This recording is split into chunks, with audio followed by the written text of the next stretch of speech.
Habla Lee Ki-shin, una mujer coreana que fue esclavizada sexualmente por el Imperio japonés. Cuando tenía 14 años, unos hombres estaban reclutando trabajadoras. Me dijeron que podría trabajar en una fábrica y ganar dinero. Me llevaron a Manchuria. Me recluyeron allí durante 1 año y medio y luego me trasladaron a Singapur. Tenía que servir hasta a 10 hombres al día. Todas las semanas nos hacían un examen médico. En el centro de consuelo de Manchuria no me pagaban en absoluto y no me permitían salir. Las condiciones eran muy malas y la vida insoportable. Y algunos soldados no usaban preservativos, por lo que me quedé embarazada. Espías para las SS en un antro de Berlín, coreanas, filipinas o chinas capturadas y esclavizadas para satisfacer a los soldados del Imperio japonés, o judías explotadas en los campos de concentración y exterminio. Los compañeros de Cronos Historia presentan Ellas las prostitutas, un interesantísimo repaso a lo largo de la historia de la prostitución desde la antigüedad hasta nuestros días. Una obra que van a publicar a través de un crowdfunding en el que podéis participar y os lo dejaré abajo en comentarios, y hoy hablamos con una de sus autoras. Y para hablarnos de esto, de este tema, se ha pasado por el canal Eva San Juan. Eva es historiadora, es doctora en historia, además es escritora y ha sido editora de Cronos Historia. Recomiendo mucho que paséis por la página de Cronos para que leáis sus artículos. A mí me encantó, por ejemplo, el de La Noche de las Amazonas, sobre estas fiestas desbocadas durante el Tercer Reich. Así que, Eva, muchísimas gracias por estar aquí. Gracias a ti por invitarnos a presentar nuestro nuevo proyecto.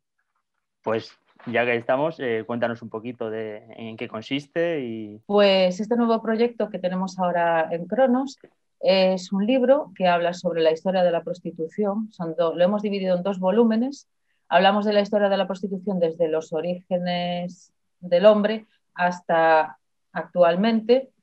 En el primer volumen. En el segundo volumen nos centramos en una serie de biografías relacionadas con esos periodos históricos de las prostitutas más reconocidas o de las que se tiene constancia en esos periodos a lo largo de la historia.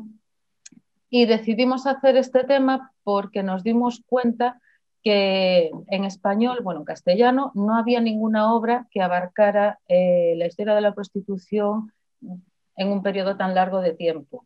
Hay volúmenes, hay estudios sobre época romana, época griega, época victoriana, hay un montón también, pero había algunas lagunas, algunos vacíos en determinados periodos de la historia que no estaban tratados, y un volumen con tanta intensidad, tratando tanto periodo histórico y centrándose en personajes concretos, no teníamos ninguno.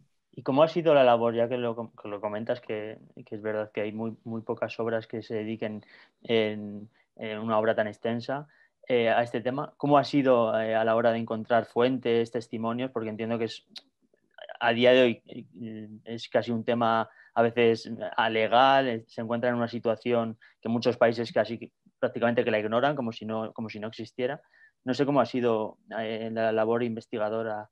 Depende del periodo histórico, es como todo. Claro. Hay algunos momentos históricos, por ejemplo, la prostitución en Roma, tenemos mucha documentación. Época victoriana, hay mucha documentación. El periodo que he tratado yo, que es la Segunda Guerra Mundial, por desgracia, aunque es un periodo cercano en el tiempo a nosotros, es como si no escribimos sobre él, si no hablamos sobre él, no existió nunca, no pasó. Entonces me he encontrado con dificultad a la hora de encontrar documentación, relatos o cualquier cosa que pudiera llevarme a ahondar un poquito más en lo que buscas en Wikipedia y te puedes encontrar si tecleas prostitución Segunda Guerra Mundial. La mayoría de las fuentes pues en inglés o incluso en alemán.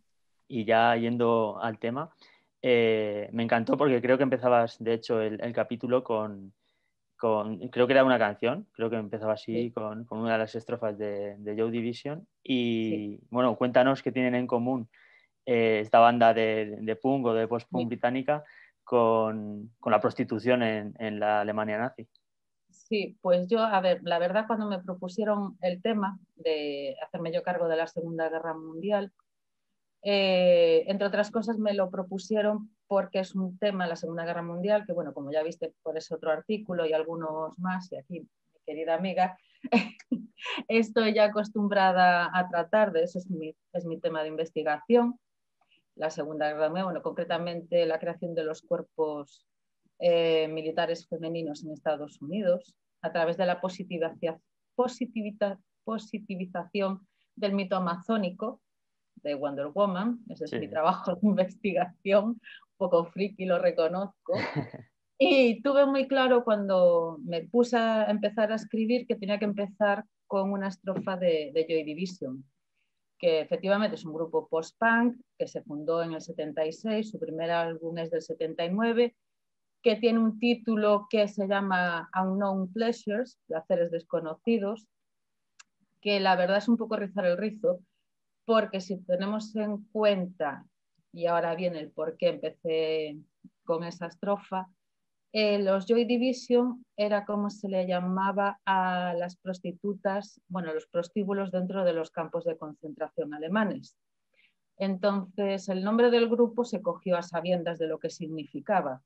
Entonces, llamar a tu primer álbum Placeres Desconocidos, teniendo el nombre de un grupo de prostitutas, esclavas sexuales, porque la prostitución entró en campo de concentración, obviamente muy no sé, Ya. para hacérselo mirar. A día de hoy no sería políticamente correcto. Y Sí, de hecho aparte vi algún artículo en prensa, como, después de haber leído tu artículo, vi algún artículo en diarios de Israel o, sí, sí, o diarios judíos que criticaban esto precisamente. claro. A ver, yo ahora soy incapaz de ver a alguien que va por la calle con una camiseta de Joy Division Ya. y pensar en el grupo de música. Y eso que es un estilo musical que yo escucho porque me gusta pues, ese estilo musical. Escucho Sisters of Mercy, Siouxsie and the Banshees, que están también dentro de esa estética, bueno, de este corriente post-punk y demás. Pero a día de hoy me es imposible, ¿sabes? Sí, Y yo despegar una cosa veo de a la gente y pienso, bueno, que es como también hablo en la introducción de mi artículo, si realmente somos conscientes de cómo llegamos a quitarle el trasfondo histórico a ciertos elementos que estamos tan habituados de tenerlos en la cultura popular que no somos conscientes de lo que realmente significan, como es este caso una camiseta de un grupo de Mm. música que ya ves tú, ¿sabes? ¿Y cómo funcionaban estos burdeles, estos Joe Division? Pues he de decirte que el nombre de Joy Division, obviamente es un nombre inglés, no es un nombre alemán, viene por un libro que publicó un superviviente del campo de Auschwitz que se llama House of Dolls, Casa de Muñecas, que se publicó en 1955. Tengo aquí anotado el nombre porque el señor se llamaba Yehiel Denur, pero el libro está escrito bajo un seudónimo súper curioso que es K. Tesenic 135633, que debía de ser el número que El número tenía de, claro. en el campo. Entonces ahí es donde aparece por primera vez el nombre de Joy Division, las divisiones de la alegría, del placer, que es un nombre bastante irónico. Entonces, esto funcionaba de modo institucional, por así decirlo. Había prostíbulos fuera de los campos de concentración, pero se decidió que dentro de los campos de concentración hubiera también prostíbulos, tanto para soldados como para los propios que estaban dentro del campo, de los prisioneros. Sí. Se le daba una especie de dinero del campo y era un dinero, que no era real obviamente, que los prisioneros dentro del campo lo podían usar o para comprar comida o para comprar otra serie de objetos o para hacer uso de los prostíbulos dentro del campo. ¿Cómo se conseguían prostitutas para los prostíbulos? Pues básicamente lo que hacían era una selección como si fueran ganado. Las que eran más guapas, las que tenían mejores piernas, las que tenían un mejor cuerpo, pues eran seleccionadas y se las llevaba a estos burdeles. Se las marcaba en el pecho, con un número y con el distintivo de prostituta de campo, y eran tratadas básicamente como ganado. Entonces, la labor de ellas era simplemente satisfacer a sus clientes. A ver, agradable no era, la verdad. Ya. Muchas de ellas se podría decir que iban de manera voluntaria, pero siempre entrecomillado, porque el principal suministrador de prostitutas para el resto de campos de concentración donde había esos prostíbulos era Ravensburg. Y Auschwitz tenía sus propias prostitutas, sacaban de allí sus propias prostitutas, y para los campos satélites alrededor de Auschwitz no necesitaban de sacarlas de allí. Y estas mujeres en este campo de Ravensburg era un campo exclusivamente femenino, no había hombres allí, pero sí había unas mujeres que eran unas bestias pardas, por así decirlo, que eran las famosas carceleras de los campos de concentración. Y en este campo de concentración de Ravensburg era donde estaban pues las guardianas nazis, que eran Maria Mandel y Binz, que eran dos de las más salvajes dentro de las guardianas de los campos de concentración, y ellas fueron las que formaron a la suprema, que sería Irma Herzog. Entonces, claro, la disyuntiva que se te planteaba, si tú estabas en el campo de Ravensburg, era o lo voy a pasar mal porque me pueden coger, porque sí, porque a estas mujeres les da la gana, pueden hacer experimentos médicos conmigo, pueden hacer prácticas sexuales súper agresivas conmigo, me pueden torturar, o me puedo dedicar a ser prostituta. Entonces, claro, una situación así, ¿tú qué haces? Claro.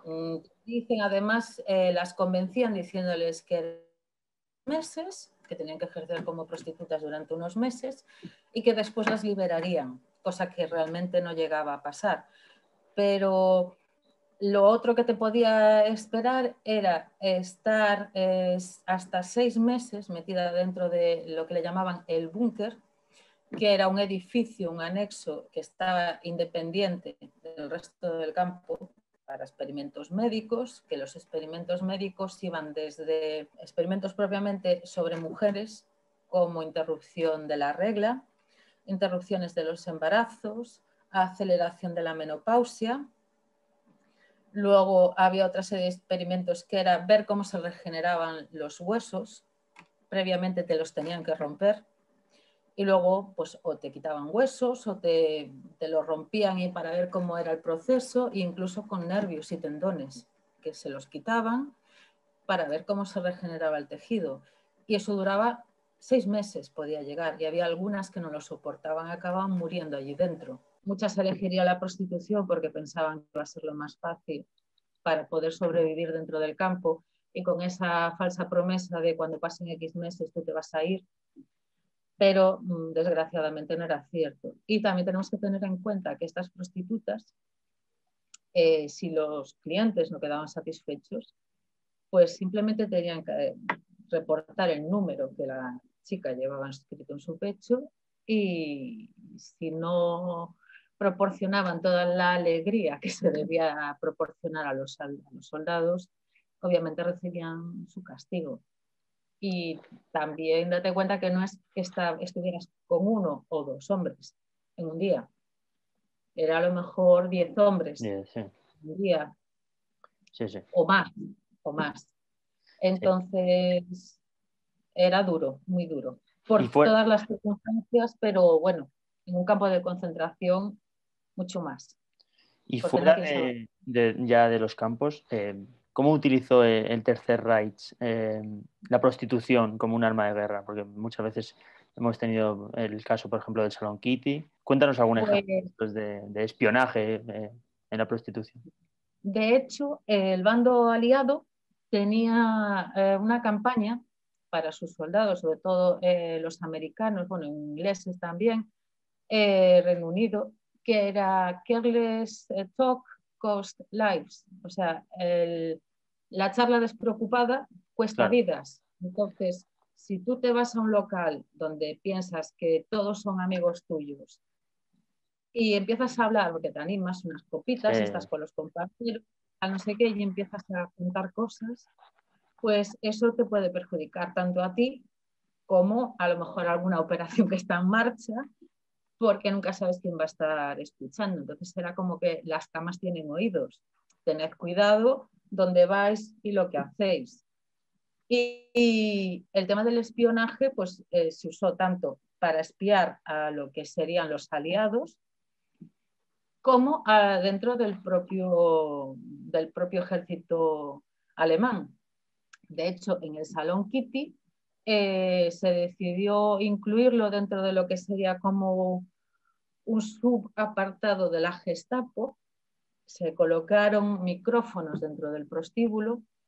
Entonces, como era un club prostíbulo selecto donde iba la flor y nata del Tercer Reich, los mandamases, se trataba de no solo saber lo que pasaba fuera, sino lo que pasaba dentro de casa. Si había alguien que era contrario, si no estaba de acuerdo con, para hacer, bueno, tomar cartas en el asunto, hacer depuraciones y llamar al orden a los que eran contrarios a lo que se estaba llevando a cabo por parte del Reich.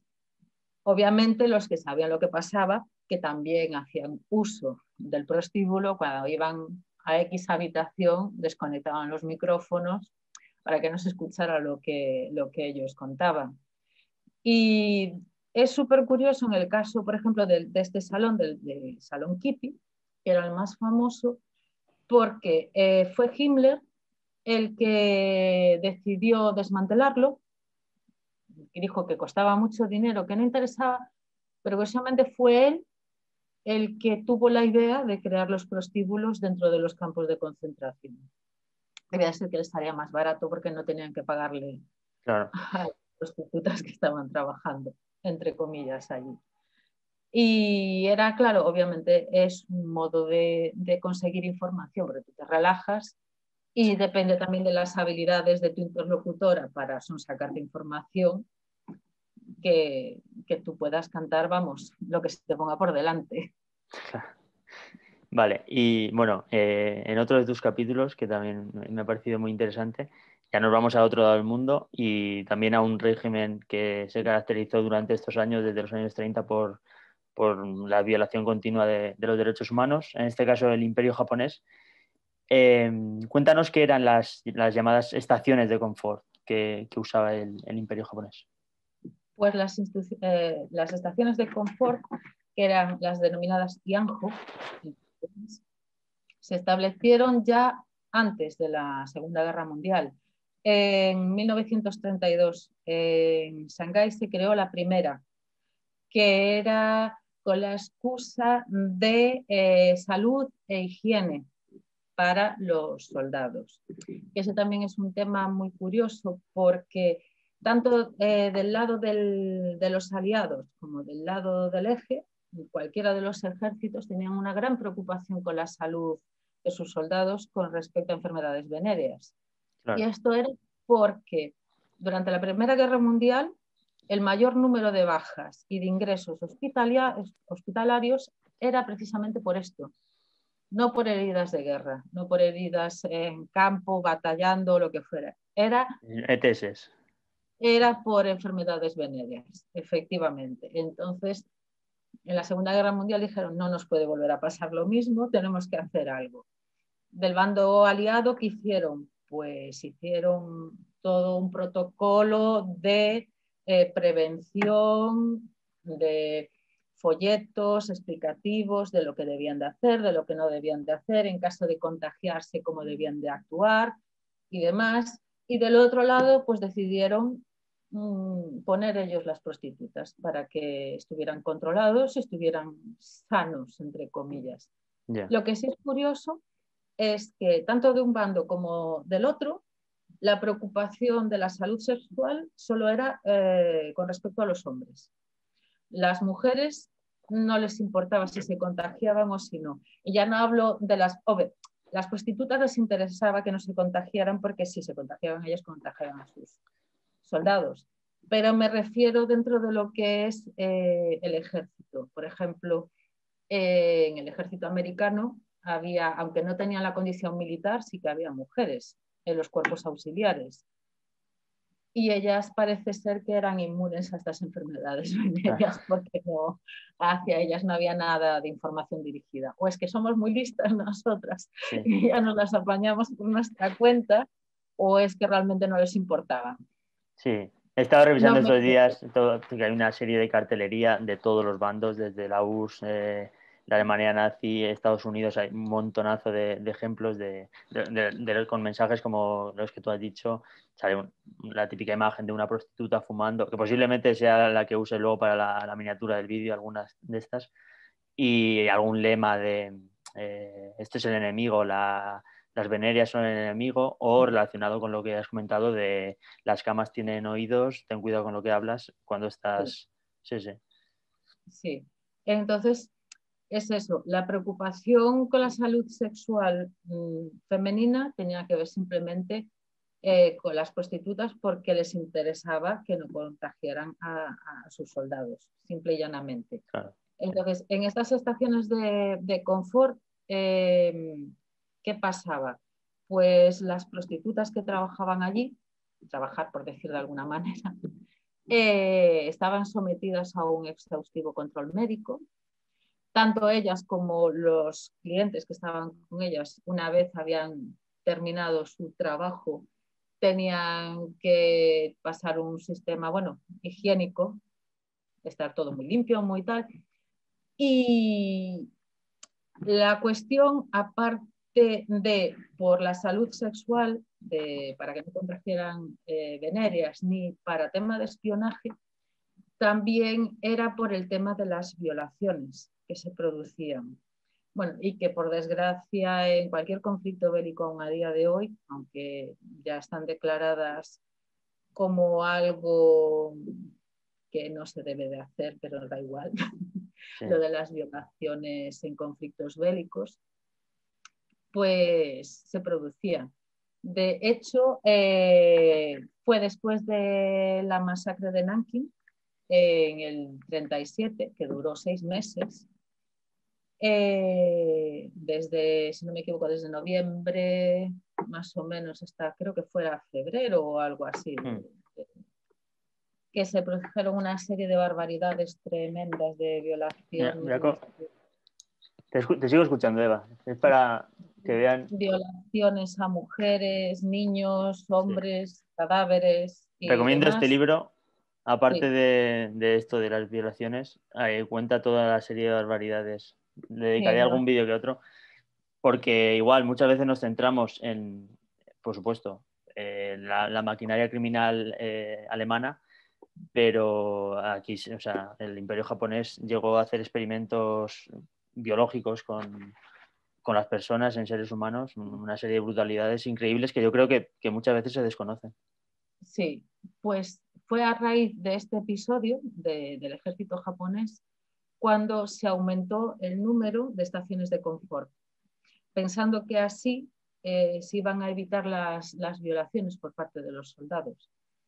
Y realmente yo creo que no funcionó, porque daban rienda suelta a sus instintos más bajos, tanto con las prostitutas que les proporcionaba el propio Estado, como fuera con las pobres mujeres que pillaban, donde iban y demás. Entonces, era, digamos así, un poco una excusa también para justificarse ellos el tener una prostitución institucional. De hecho, la mayoría de las prostitutas eran de las zonas donde Japón iba conquistando terreno. Es cierto que había algunas que sí que eran voluntarias, porque supongo que serían ya antes de la guerra prostitutas, que sí llegaron a después a ser como las madams de estas estaciones de confort, pero la mayoría de ellas eran a través de secuestros y de escaramuzas o demás, ya no solo por parte del propio ejército, sino que había colaboradores locales, digámoslo así, que ayudaban al ejército y le proporcionaban mujeres y niñas, o sea que, Sí, porque las edades van desde a lo mejor 10 años hasta los 20. sí, Digamos. eso me ha gustado muy bien, como lo explicas en el libro, como, bueno, y también cómo sigue pasando a día de hoy. O sea, un local, ya fuera un filipino o un coreano, capturaba Sí. o engañaba a alguna de estas chicas o incluso niñas y se las llevaba ya fuera a una estación de servicio de estas en China o en el propio Japón o donde fuera. Sí, sí. Donde fuera. Bueno, del lado alemán también había esta serie de escaramuzas para conseguir mujeres, para llevar a los campos y a los prostíbulos. Y bueno, Eva, ya para ir terminando, cuéntanos un poco un caso personal, por ejemplo, el que reflejas, el de Rosa Henson. Sí, pues la verdad es que como ya te comenté, hay muy pocos nombres propios para hablar de prostitución en la Segunda Guerra Mundial, quitando el de Salón Kitty, de Kitty, la que le daba nombre Catherine al salón, porque es un tema que era vergonzoso, tanto para las víctimas que habían sido prostitutas en los campos como para sus familias. Entonces era muy difícil que una mujer que había sido prostituta dentro de un campo de concentración, una estación de confort, que lo reconociera, porque le iba a complicar mucho el poder tener una vida normal dentro de la normalidad que pudieras tener después de haber estado en un campo de concentración o pasado una guerra, Claro, porque se te complicaba ya no solo con tu familia, que muchas de ellas eran repudiadas por sus propias familias, sino a la hora de conseguir un trabajo y conseguir tener después una vida normal. Podríamos decir que la única que le echó un par de ovarios, pero muy grandes, fue esta mujer, Rosa Genso, que era una filipina, que la secuestraron cuando tenía 16 años. Ella formaba parte de un grupo guerrillero revolucionario en Filipinas y cuando estaba haciendo una misión para el grupo revolucionario, el ejército la pilló y se la llevó y la hicieron estar en una estación de confort durante 6 meses. Anteriormente a ese episodio de que la llevaran como prostituta, ya había sido violada por el ejército japonés. De hecho, cuando le pasó ese episodio de la violación, siendo más pequeña, creo que tenía 14 años, si no me equivoco, su madre la cambió de ubicación, se fueron a otro pueblo distinto para que se fuera de donde le había pasado ese episodio y fue peor porque tuvo que ejercer como prostituta. ¿Esta mujer qué hizo? Pues una vez que la consiguieron liberar pasó 6 meses dentro de esa estación de confort. Aún estando dentro de la estación de confort, ayudó a que un bombardeo de una población cercana donde estaba ese campo de confort no tuviera el éxito que el ejército japonés esperaba, porque ella se enteró de los planes y consiguió transmitirlos al exterior y cuando bombardearon la población no había nadie, entonces fue fallida, aunque bombardearon fue fallida, le costó una buena paliza, pero ella se dijo que no quería ni olvidar ni perdonar. Entonces, en vez de hacer un borrón y bloquear los recuerdos todos de lo que había vivido, pues decidió transmitirlos, como dice ella, para que los que me hicieron esto se avergüencen. Y ella, de su puño y letra, escribió su propia biografía en el año 55 y la acompañó con ilustraciones de todo lo que había vivido. De hecho, cuando ella sale de esa estación de confort, pasa mucho tiempo hasta que puede ser otra vez una persona que se valga por sí misma. Su madre tiene que alimentarla, tiene que enseñarle a casi hablar, no veía bien, porque como ella misma cuenta, había días que eran 10 hombres, otros días eran 20, otros días eran 30. los que tenía que soportar en un solo día. Llegaban en camiones, que es como cuenta ella. Entonces, esta mujer no es solo importante por el testimonio que nos dejó en primera persona, sino que gracias a ella el gobierno japonés reconoció lo que había hecho con estas mujeres. Y se creó un fondo de compensación, que también la criticaron muchísimo, porque parecía como que lo había contado simplemente por una cuestión de dinero. Sí.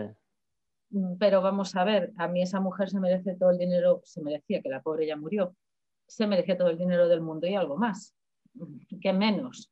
Que con todo lo que tuvo que pasar y padecer, pues darle una compensación económica tanto a ella como a otras 138 mujeres que se decidieron, gracias a su testimonio y su valor, se decidieron a denunciar todos los episodios que ya se habían pasado y darles una compensación económica para que por lo menos el final de su vida pues puedan vivir cómodamente, siempre y cuando consideres que puedes vivir cómodamente después de haber pasado lo que pasaron ellas.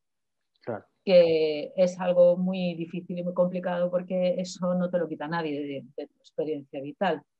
Entonces, yo creo que es una mujer muy importante por el propio testimonio y por lo que consiguió, que es el reconocer que Japón reconociera lo que hizo con estas mujeres. Porque es como te decía al principio, parece que como si no se habla de ellas, no existió. Parece que sí, bueno, sí había las mujeres en los campos, bueno, lo que pasa dentro del campo se queda en el campo. No, tenemos que saber lo que pasó y tenemos que ponerlo en valor, todo eso, lo que pasó, porque nos está muy cerquita en el tiempo. Sí. Entonces, si no queremos repetirlo y si no queremos volver a cometer las atrocidades que se cometieron, tenemos que conocerlas para poder con el tiempo subsanarlas y no repetirlas, que es lo más importante. Y para aprender en este caso de la historia de la prostitución, ya sabéis, los que nos estéis viendo, por aquí abajo tendréis el enlace al crowdfunding de nuestros compañeros de Cronos. Así que, bueno, Eva, yo creo que ya le hemos creado el interés seguramente a muchísima gente. Muchas Espero que gracias sí. por estar por aquí y contarnos estas Gracias historias. a ti. Y cuando quieras de nuevo contar con nosotros, ya no digo conmigo, con cualquier otro compañero de redactor de Cronos, estamos a tu disposición y encantadísimos. Sí, por supuesto. Bueno, que lo dejen en comentarios si les interesan estos temas. Hoy hemos tratado dos de las potencias del eje. Por ejemplo, faltaría la actuación de la URSS, así que si a los que nos ven les gusta, pues que lo digan en comentarios. A ver si hacemos una segunda parte. Exactamente. Bueno, Eva, pues muchísimas gracias. A ti.